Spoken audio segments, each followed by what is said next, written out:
Selamat siang, perkenalkan nama saya Yosua Dilgana Pratama dengan NIM 4222301009.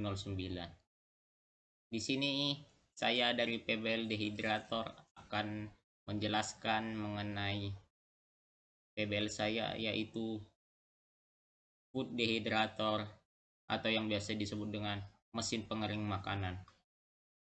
Sebelum itu saya akan menjelaskan tentang nama-nama tim PBL dari Dehydrator ini. Yang pertama yaitu Roni Raja Gugup, yang kedua Andreas Christian Nenggolan, yang ketiga Vincentius Carlos Manutur, yang keempat Muhammad Zaidi, dan yang kelima Sistra Amanda Sinaga. Dimulai dari pengertian mesin dehydrator.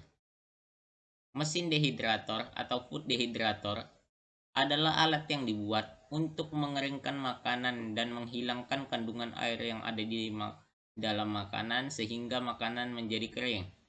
Food dehydrator ini memiliki manfaat membantu proses pengeringan makanan dengan cepat tanpa adanya bahan kimia atau pengawet tambahan.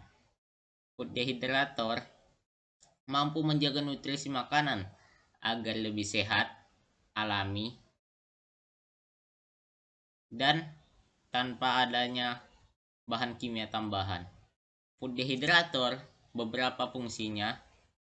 Bisa juga food dehydrator untuk membuat makanan menjadi kering karena suhunya terjaga dan tahan lama jika disimpan dalam waktu yang cukup lama.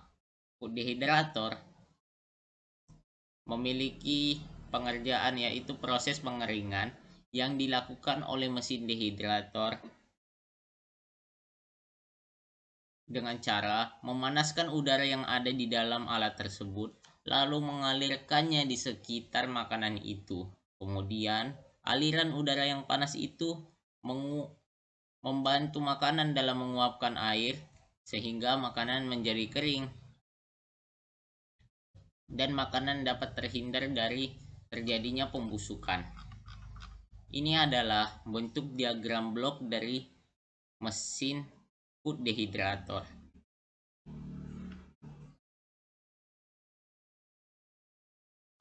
Kemudian saya akan menjelaskan masing-masing blok atau alat dan bahan yang digunakan dalam mesin dehydrator. Yang pertama, bahannya dimulai dari makanan yang akan dikeringkan.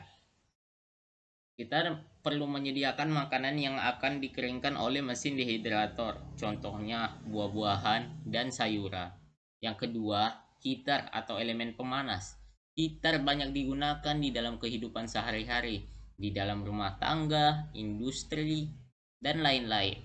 Heater memiliki banyak tipe, disesuaikan dengan bentuk dan fungsinya. Panas yang dihasilkan oleh heater ini berasal dari kawat yang bertegangan tinggi. Selanjutnya, node MCU ESP32. Node MCU ESP32 adalah microcontroller yang digunakan untuk proyek IoT atau yang biasa disebut dengan Internet of Things yang sifatnya open source. Node MCU merupakan microcontroller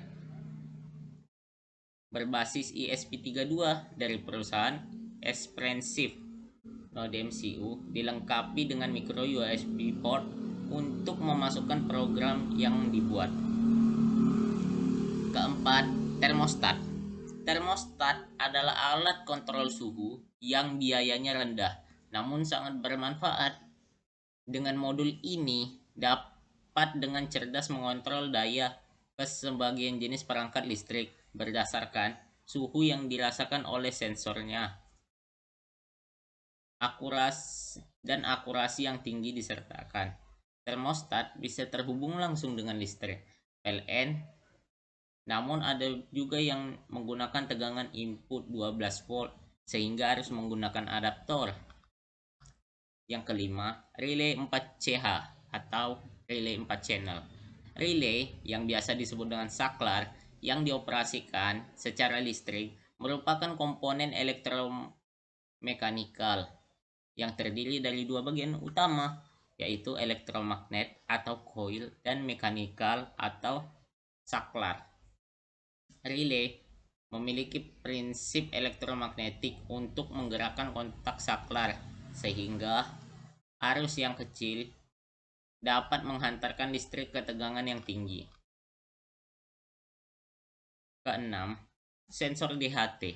Sensor DHT22 merupakan sensor yang berfungsi untuk mengukur suhu dan kelembapan. Sensor ini menggunakan sensor yang bersifat kapasitif, mengukur kelembapan, dan termistor untuk mengukur suhu. 7. Kabel jumper. Kabel jumper. Kabel jumper adalah kabel elektrik yang memiliki pin konektor yang ada di setiap ujungnya dan memungkinkan untuk menghubungkan dua komponen pada Arduino ataupun microcontroller lain tanpa memerlukan proses penyolderan. Yang ke-8, fan atau kipas. Kipas memiliki fungsi yang berbeda dengan kompresor sekalipun media kerjanya sama. Kipas menghasilkan fluida dengan debit aliran yang besar pada tekanan yang rendah, sedangkan kompresor menghasilkan debit aliran rendah namun tekanannya tinggi. Kipas banyak digunakan dalam proses kehidupan sehari-hari seperti kenyamanan ruangan, pendingin, sistem pendingin, dan sistem permesinan. Yang ke-9, adaptor. Adaptor adalah alat yang berfungsi mengubah tegangan AC atau arus bolak-balik menjadi tegangan dengan DC atau arus searah yang lebih rendah. Pada prinsipnya, adaptor merupakan sebuah power supply atau catu daya yang telah disesuaikan dengan peralatan elektronik yang akan disuplainya. Yang ke-10, aplikasi Blink.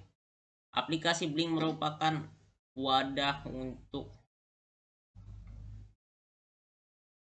untuk membuat antarmuka grafis proyek yang diimplementasikan dengan metode drag and drop widget.